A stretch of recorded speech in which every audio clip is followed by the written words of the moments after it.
Gabriele Bonalti from Texas A&M University. He's a researcher working a lot on the agricultural products as well as the water treatment.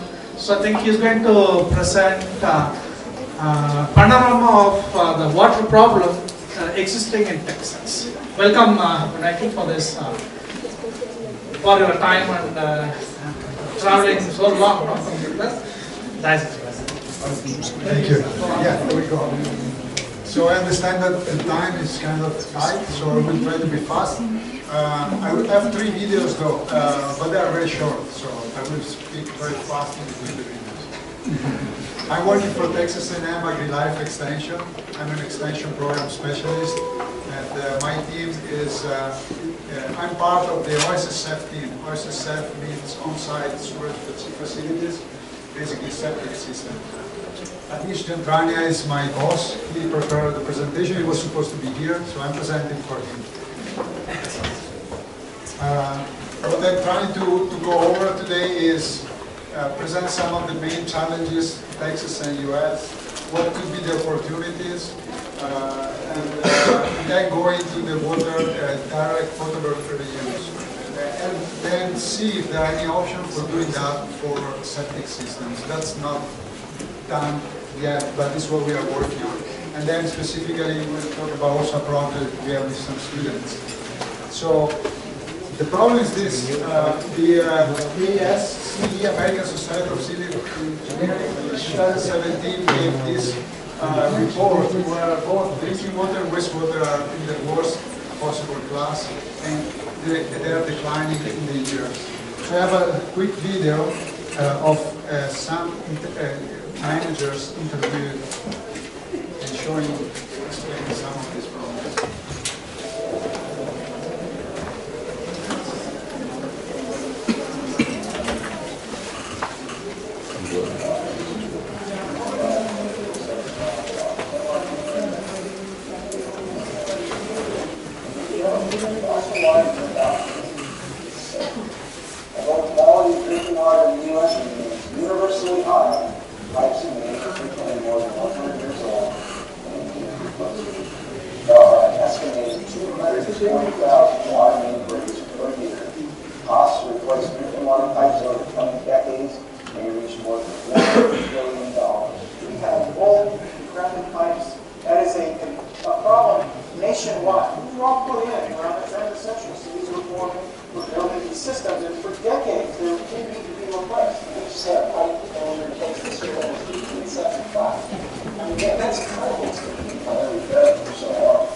To spend a lot of money in infrastructure, and they say that we have to prepare to pay more for water.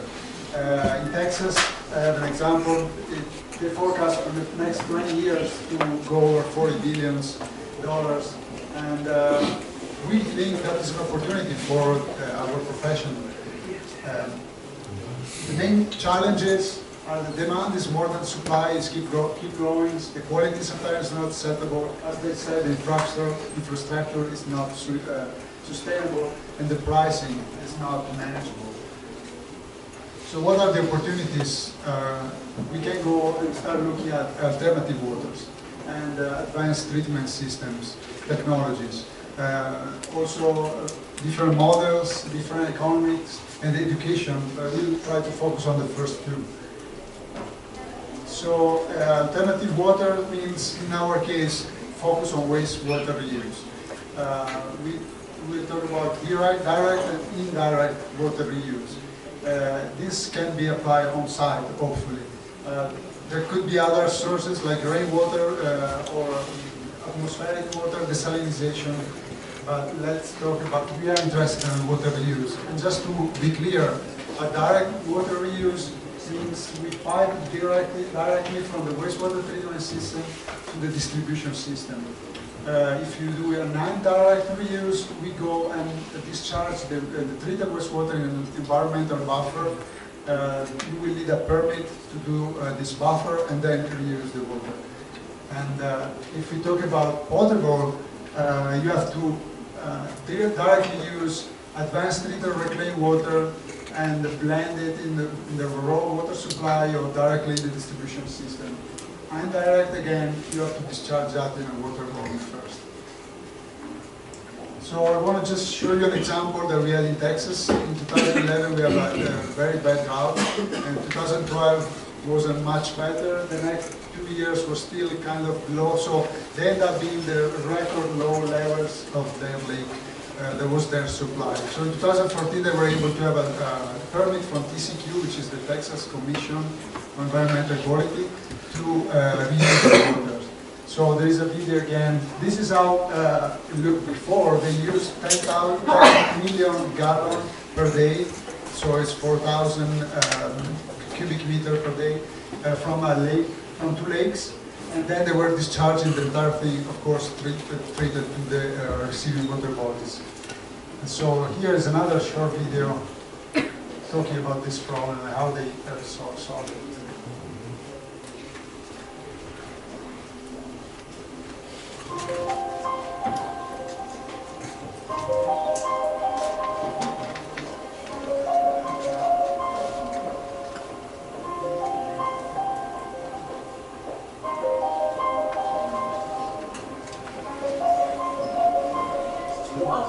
Of the state is in that exceptional drought category, but one of those areas is right around Wichita Falls. As Wichita Falls residents struggled to conserve water at home and on the job, the city was sending more than 7 million gallons of water to its wastewater treatment plant that had already been treated with 4 different cleansing processes downstream to other cities. Despite heroic conservation efforts that cut water use by 45%, the water shortage was becoming more desperate in Wichita Falls. The city was truly running out of water. But what if the city could utilize the millions of gallons from the wastewater treatment plant? Could the city replace the naturally occurring cleansing process that takes place when the wastewater enters streams, rivers, or aquifers at its sprawling state-of-the-art water treatment plant, and ultimately create safe, potable water for the community? Only the Texas Commission on Environmental Quality could provide permission to use the treated wastewater. The watchdog agency required months of testing and thousands of pages of data to prove the plant would work. In late June 2014, the TCEQ gave permission to start the process. There are numerous checks and balances, belts and suspenders in this process. We wouldn't have gotten approved through the state regulatory agency if we didn't have that. Utility Operations Manager Daniel Nix explains how the water treatment plant mimics what happens in rivers or lakes. The water from the wastewater treatment plant is already being processed as it travels by pipeline to the water treatment plant. The water that's coming from the wastewater plant is highly purified. It's gone through several highly scientific processes that are operated and maintained by certified operators. TCEQ has demanded thousands of pages of test data to show that it creates safe water. But who's watching on a day-to-day basis? In a state-of-the-art control room, each process is monitored by state-certified operators. And then we have other alarms inside the operations group that the computer monitors. Down the hall, a state-certified accredited microbiological and chemical laboratory is available on site. We've got lab analysis that controls the process and checks to make sure that it's removing the material like we want it to. And so we've got lab alarms and we've got operations alarms. So we've got a ton of bells and whistles looking at everything as this water moves. It's absolutely safe. Would I drink it? Absolutely. Would my family drink it? Absolutely. Proven technologies, state-of-the-art equipment, facilities, continuous monitoring and testing, and 5 million more gallons of water a day to meet Wichita Falls needs. Who wouldn't drink to that? Okay, so I think one interesting thing about this video and this interview is that they were already going to 45% conservation water, so they were doing very good. Still wasn't enough. So what they did and convert to possible reuse before the permit is something that probably will be needed in the future more time. And so again, so what they did basically is add the microfiltration and the reverse osmosis treatment to the already treated water. And instead of discharging 10 million gallons per day, they discharged 2.5, kept 7.5, and so be able to recover 5 million gallons per day. And so the lesson is that it can be done. It's very expensive. So the moment in 2015, the water was better. The rain came back, they stopped using that. But it's ready to go for future needs. So the final point is we are working with on-site septic system basically, and we wonder, can we do that with septic systems? And the reason is that we have 2 million, which is 25% of the Texas homes, and in US 25 millions. And more than 300,000 have an advanced treatment. It's like called aerobic systems that are a very good quality water. So basically the idea is to do the same. Instead of the homes pumping from their well and then discharging through the septic system, the water would be captured at the end and recovered and treated, or possibly up to 80% of it and reused. That can be valid for one home and for a group of homes. There are a bunch of challenges. Bottom line is that the septic system are a small system. They have a lot of different challenges based on variability and differences, and so they can be technical, economical, social, difficult to monitor, and so on. So we have more challenges than a normal municipal system. So we need data. Our group is in the Relish campus. It's called On-Site Water Reuse Research Capacity, and we tried public-private partnership. It's a training center, a research center. Companies donate their products. We test them. We do training. We are located in kind of central East Texas, and the center is west of College Station, where the university is. And yes, the idea is to work with the aerobic treated water, so the septic systems that are already being treated, advanced process, and try to do the next step. So the next step is, as I mentioned at the beginning, is advanced technologies. So what we are doing is, again, companies donate their processes, and so we don't purchase everything, but we test that. So we are testing reverse osmosis, UV disinfection, ozone disinfection, chlorine disinfection, activated carbon filter, capacitive ionization, and high efficiency distillation. And we keep in tight contact with TCQ, the agency in Texas that regulate, to see if there are any changes and how can we work with them. So in this, we have started in 2017 also a student program. It's called REU, Research and Extension Experience for Undergraduate, and they start working on these technologies. So this is already funded until 2022. Actually, if you are interested, this is the link. You can apply. There are still places for this summer. It's like a month program each summer. And this is what the scheme of what in 2019 was done. For raw sewage, we went to MBR, membrane membrane MBR, and which is one of the typical aerobic systems. And then that water was treated with carbon filter, distillation, ozone, and from the ozone also to reverse osmosis capacity deionization. And this is how they look, those steps. The first is the raw sewage. And this is how the chart looks like from after MBR, after the ozone with capacity deionization, and ozone reverse osmosis and distillation. The treatment level on the left is like a combination of all the analysis that was done, BOD, total suspended solid, nitrogen, phosphorus, and some metals, to give an overview of what's going on, and that they are more expensive. The better the treatment, but it's more energy and more expensive. So we need more data. And I know I have probably 1 minute to stay in the 20 minutes, but I want to play this video.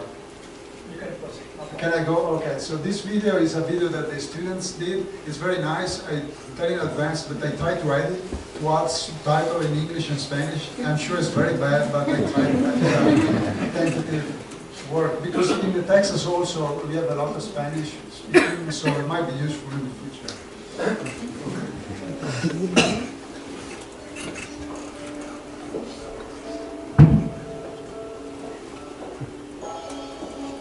The online translator, I don't speak Spanish.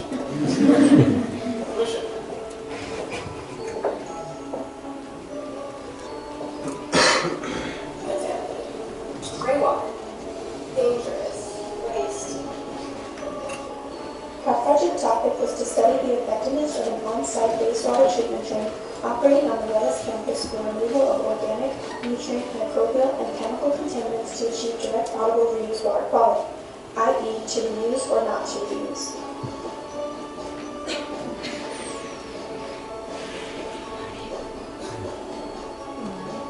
We, the students, conducted field observations of water quality parameters including dissolved oxygen, pH, nitrate, chlorine, and conductivity readings. Water samples were further analyzed at the heat lab on the Texas A&M campus for total Kaldol, nitrogen, ammonia, nitrate, chloride, turbidity, and microbiology, including total coliforms and E. coli.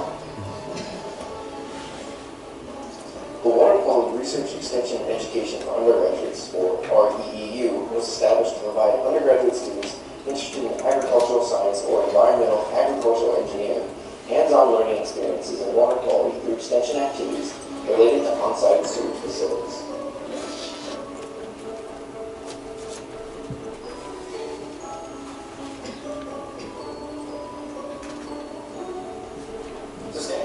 Necessity. Possible.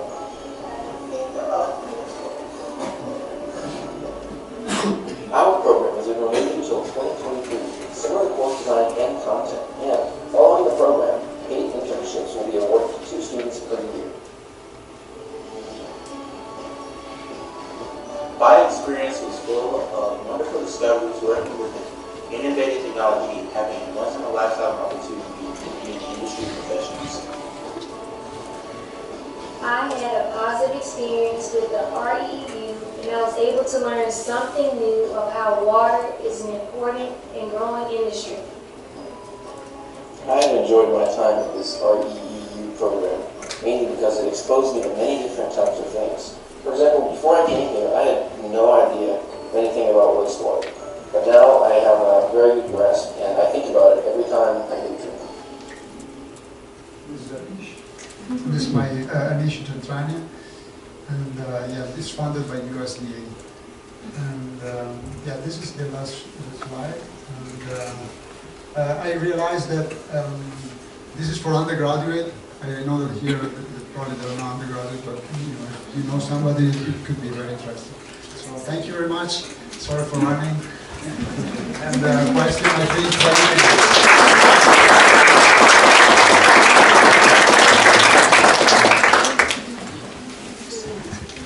So thank you, Bonalti, for the nice presentation. I think there is some problem in the timings of program. It is from 11 to 11:30. His talk from 11:30 to 12 is another talk. The last talk was miswritten as for 1 hour. It's not 1 hour, it's half an hour. So we are on time, no problem, Gabriele. So we have time for the questions. So I wish to mention that I'm also collaborating with these people. Dr. Anish is boss, and we have submitted some joint proposals also. He was asking me whether we can have some students from Mexico. So now the undergraduate students, they have the openings in the Agri-Life Extension for short period, from 1 month to 2 months. Sí, hay oportunidades para licenciatura, ¿no? También de ingeniería, para unas estancias cortos, como 1 mes o 2 meses. También ellos tienen la maestría y doctorado. Master and doctors in what discipline you have? Well, I'm engineering, biological and agricultural engineering. And, and then agricultural system management. 2 masters. Yeah.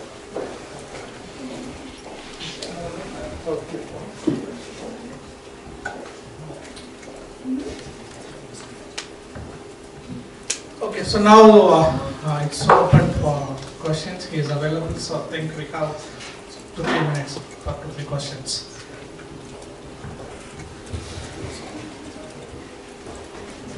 Thank you so much for this very kind presentation. I have a question. In your opinion, for example, what is the best methodology or methods to apply for discontaminate some water?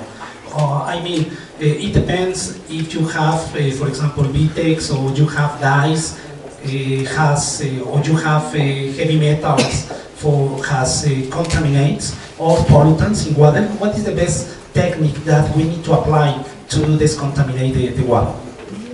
If I understand the question, what type of waters are we targeting?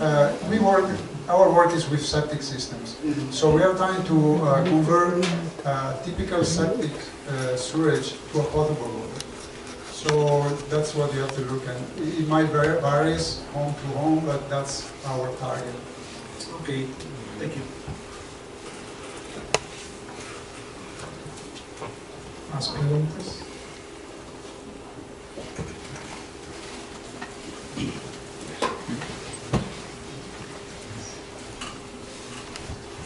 Hi, I believe you showed that you were reusing 80% of the water.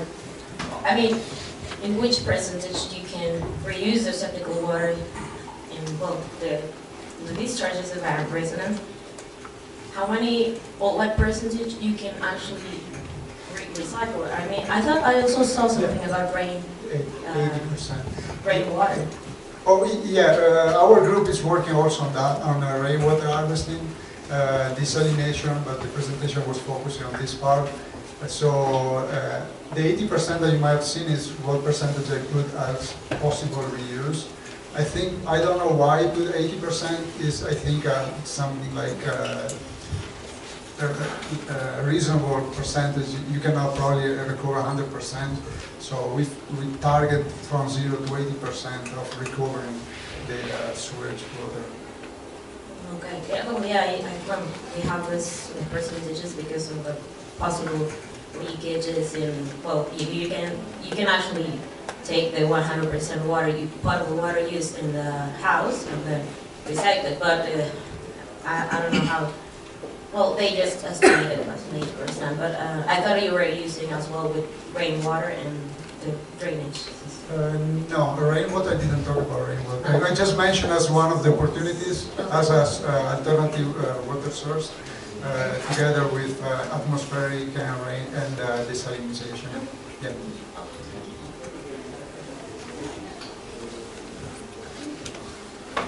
explain this? You can ask in Spanish also. You speak slowly, maybe. Hi, thank you for your presentation. He is an Italian, so he understands Spanish a little bit. What kind of byproducts are related with your process of the combination? And what is the management of these byproducts? For example, if you have loads or something byproducts? My answer is going to be very quick. He will give you the email of Anish. You will ask him. I know that the tests have been conducted on cadmium, lead, and mercury. I don't know why. And probably they expect to have to target those heavy metals, and I don't know the answer.